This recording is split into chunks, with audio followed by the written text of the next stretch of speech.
मुख्यमंत्री घर घर राशन योजना लाई गई थी। 25 तारीख से इसको लागू होना था। कल दोपहर में केंद्र सरकार से हमारे पास एक चिट्ठी आई है कि ये राशन योजना आप लागू नहीं कर सकते।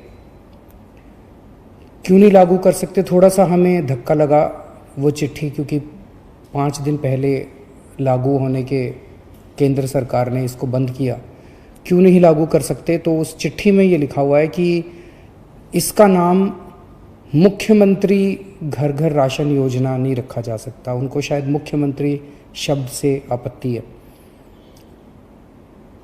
हम ये कोई अपना नाम करने के लिए नहीं कर रहे, हम ये योजना कोई नाम अपना नाम चमकाने के लिए नहीं कर रहे, हम ये कोई क्रेडिट के लिए नहीं कर रहे। उसमें ये भी लिखा हुआ है कि चिट्ठी में ये लिखा हुआ है कि लोगों को ये लगेगा कि ये राज्य सरकार की योजना है।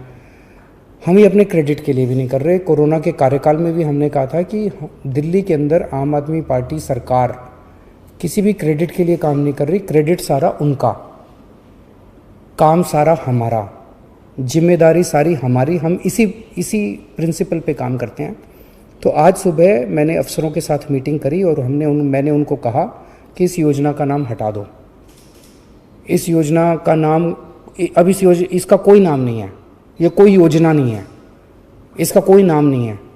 जैसे पहले केंद्र सरकार से राशन आता था वो दुकानों के जरिए बढ़ता था, अब ये राशन जो है घर घर पहुंचाया जाएगा।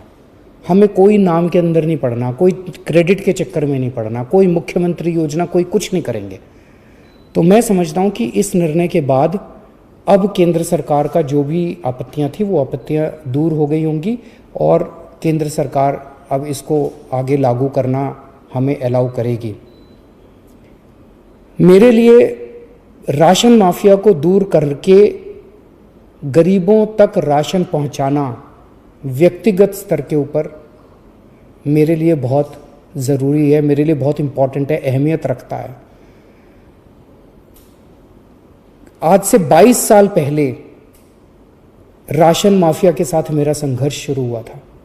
पहले मैं इनकम टैक्स में नौकरी किया करता था, उसके बाद नौकरी से छुट्टी लेके और फिर बाद में मैंने नौकरी भी छोड़ दी। मैंने दिल्ली की गरीब बस्तियों, दिल्ली के गरीबों के साथ मैंने काम करना चालू किया, झुग्गी बस्तियों के अंदर काम करना चालू किया। दिल्ली में नंद नगरी, सुंदर नगरी, सीमापुरी की झुग्गियों के अंदर काम करना चालू किया। वहाँ झुग्गियों के अंदर जब काम करना चालू किया तो पता चला कि लोगों को राशन लेने में काफ़ी तकलीफ़ें होती हैं। उन्हीं दिनों में सूचना का अधिकार कानून आया था। सूचना का अधिकार कानून इस्तेमाल करके जब हमने सरकारी रिकॉर्ड्स निकलवाए तो पता चला कि लोगों के झूठे दस्तखत करके, लोगों के झूठे अंगूठे के निशान लगा के लोगों के नाम पे किस तरह से राशन चोरी किया जा रहा था। बहुत बड़े स्तर के ऊपर लोगों को राशन मिलता नहीं था और लोगों का राशन चोरी हो रहा था। उसके खिलाफ हम लोगों ने आवाज़ उठाई। हमने व्यवस्था परिवर्तन के खिलाफ आवाज़ उठाई। हमने गरीबों को राशन दिलवाने के लिए काफ़ी संघर्ष किया। हमारे कई कार्यकर्ताओं पे उन दिनों में और गरीब लोगों के ऊपर राशन माफिया ने अटैक भी किया, हमले भी किए, लेकिन नतीजे कुछ खास नहीं निकले। हम व्यवस्था परिवर्तन नहीं कर पाए। किस्मत से, ऊपर वाले की दया से, लोगों के प्यार और मोहब्बत से कभी हमने सोचा नहीं था, लेकिन ऐसा हुआ कि दिल्ली में हमारी सरकार बन गई और अब हमारे पास निर्णय लेने का अधिकार आ गया। तो पिछले 3-4 साल से मैं व्यक्तिगत इस पूरे स्कीम के ऊपर लगा हुआ हूँ कि किस तरह से राशन गरीबों तक, साफ सुथरा राशन, अच्छा राशन ईमानदारी से पहुँचे। और तब हमने इस योजना को, घर घर राशन पहुंचाने की योजना को 3-4 साल पहले शुरू किया था। पिछले 3-4 साल में काफ़ी तकलीफ़ें आई, काफ़ी अड़चनें आई। ये बहुत ही क्रांतिकारी योजना है। जाहिर तौर पे जो माफिया है वो बहुत स्ट्रांग माफिया है, वो बहुत ताकतवर माफिया है, उसके बड़े लिंक्स हैं, चारों तरफ उसके नेटवर्क है, वो इतनी आसानी से करने नहीं देगा। पिछले 3-4 साल से मैं मशक्क़त कर रहा हूँ इस माफिया से लड़ने की, मैं पूरी कोशिश कर रहा हूँ इस योजना को लागू कराने की। अब जबकि हमारा 20-22 साल पुराना सपना पूरा होने जा रहा था कि हम एक्चुअली लोगों के घर घर तक राशन पहुंचाने में सफल हो रहे थे, तो कल जब ये अड़चन आई तो थोड़ा सा दिल बैठ गया। लेकिन हम किसी भी तरह की अड़चन नहीं आने देंगे।